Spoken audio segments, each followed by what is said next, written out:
آج ایک بندہ چوری کرتا ہے، ڈاکے مارتا ہے، ظلم کرتا ہے، جور و تعدی کے بازار کو گرم رکھتا ہے، اپنی طاقت کے بل بوتے پر، اقتدار کے بل بوتے پر، اپنی اثر و رسوخ کے بل بوتے پر، اپنے منصب کے بل بوتے پر وہ کمزور کو دبا لیتا ہے، غریب کی گردن مروڑ دیتا ہے، غریب اس کے سامنے بات نہیں کر سکتا، اور ساری زندگی وہ ڈاکو، وہ چور، وہ بدماش، وہ غنڈا، وہ اشتہاری دندناتا رہتا ہے، اور اس کو نہ کوئی عدالت پکڑتی ہے اور نہ قانون اس کی گرفت کر سکتا ہے، اور نہ بستی میں، محلے میں، گلی میں اس کے سامنے کوئی آواز اٹھا سکتا ہے، اور کمزور ساری زندگی پسا رہتا ہے، اور مرنے کے بعد اس لیے وہ عدالت رکھی گئی۔ اللہ تعالیٰ نے قرآن مجید میں ارشاد فرمایا قیامت کے دن کیا ماننے والے اور انکار کرنے والے دونوں، کیا ہم ان کے ساتھ ایک جیسا سلوک کریں گے؟ ما لکم کیف تحکمون، یہ تم کہاں سے فیصلہ لائے ہو، یہ بات تم نے کہاں سے گھڑ لی ہے؟ مرور زمانہ کے ساتھ جو مسلسل مشق ہوتی ہے تمہاری اس دنیا کے اندر، اس سے تم سمجھتے ہو کہ ایسا ہوگا، لیکن ایسا ہوگا نہیں۔ وہ ایک الگ نظام ہے، اور اس نظام میں آپ کو ایک ایک چیز اللہ کے حضور لے کے پیش ہونا ہوگا۔ تو کہا واتقوا یوما، اس دن سے ڈرو، لا تجزی نفس عن نفس شیئا، کوئی جان کسی جان کی جزا نہیں بنے گی، کوئی جان کسی جان کا بدلہ نہیں بنے گی کہ اس جگہ مجھے رکھ لو۔ کوئی بننا بھی نہیں چاہے گا،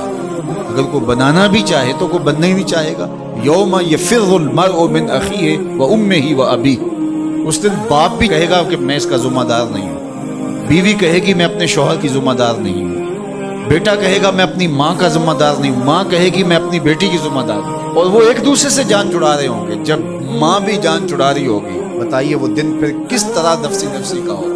آج کی تاریخ میں سارے لوگ میدان چھوڑ کے بھاگ جائیں، لیکن ماں جو ہے وہ جلتی ہوئی آگ میں بھی کود جاتی ہے اپنی اولاد کے لیے، لیکن وہ دن اتنا سخت ہوگا کہ ماں بھی چھوڑ دے گی، ماں بھی کہے گی یہ اس سے پوچھو، میں اس کی ذمہ دار نہیں ہوں۔ اللہ اکبر۔ تو کہا وہ دن آنے والا ہے۔ آج تم نے دنیا کے اس رویے سے اور اس طرز زندگی سے، اور جو تم زندگی گزارتے ہو، اس سے تم نے یہ نتیجہ نکال لیا ہے کہ آخرت میں بھی ایسے ہی چلے گا، تو ایسے نہیں ہے۔ اور اگر آپ ناراض نہ ہوں، بعض اوقات خوش آمدی مریدین پیروں کو اس قدر کہتے ہیں کہ آپ تو بخشے ہوئے ہیں، آپ تو کامل ہیں، اور آپ تو پہنچے ہوئے ہیں،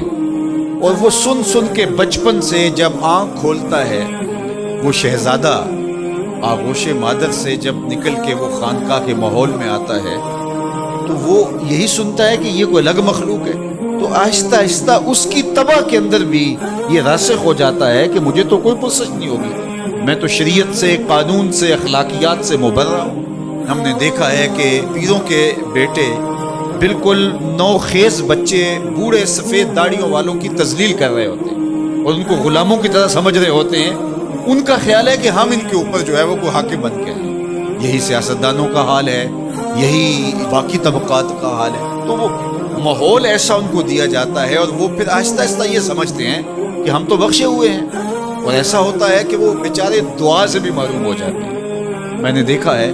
کہ جب لوگ فوت ہوتے ہیں تو بالخصوص جو اس طرح کا ماحول ہوتا ہے وہاں، تو وہاں پیر صاحب کے لیے مغفرت کی دعا نہیں کی جاتی، ان کے وسیلے سے اپنے لیے دعا کی جاتی ہے۔ تو یار کیسی محرومی ہے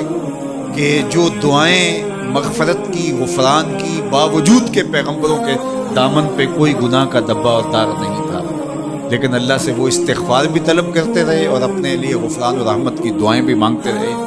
اصحاب پیغمبر، اولاد رسول سب یہ کچھ کرتے رہے، لیکن آج جو ہے وہ مجھے اچھی طرح یاد ہے کہ ایک دفعہ ہم کہیں فاتحہ پڑھنے گئے، بہت پرانی بات بھی نہیں ہے، کوئی 10 سال پرانی بات ہوگی، تو وہ جو صاحب فوت ہوئے تھے تو میں نے غفران و مغفرت کا کوئی لفظ کیا تو میری طرف بڑی تیکھی نظروں سے لوگ لکھنے لگے، یعنی کیا آپ ان کے لیے مغفرت کی دعا کریں گے؟ یعنی یہ تو بخشے ہوئے ہیں، میں اور آپ کسی کے لیے گمان کر سکتے ہیں، دعا دے سکتے ہیں، لیکن قطعاً کہنا ہمارے لیے مشکل ہے۔ تو پھر کیا کریں گے؟ ہم دعا مانگیں۔ نیک سے نیک پارسا شخص بھی ہو، ہمیں یہ بتایا گیا کہ اس کی خوبیوں کو بیان کرو، اس کی اچھائیوں کو بیان کرو، اس کے اچھے اعمال کا ذکر کرو، اور اس کے بارے حسن ظن رکھو، لیکن اس کی مغفرت کے لیے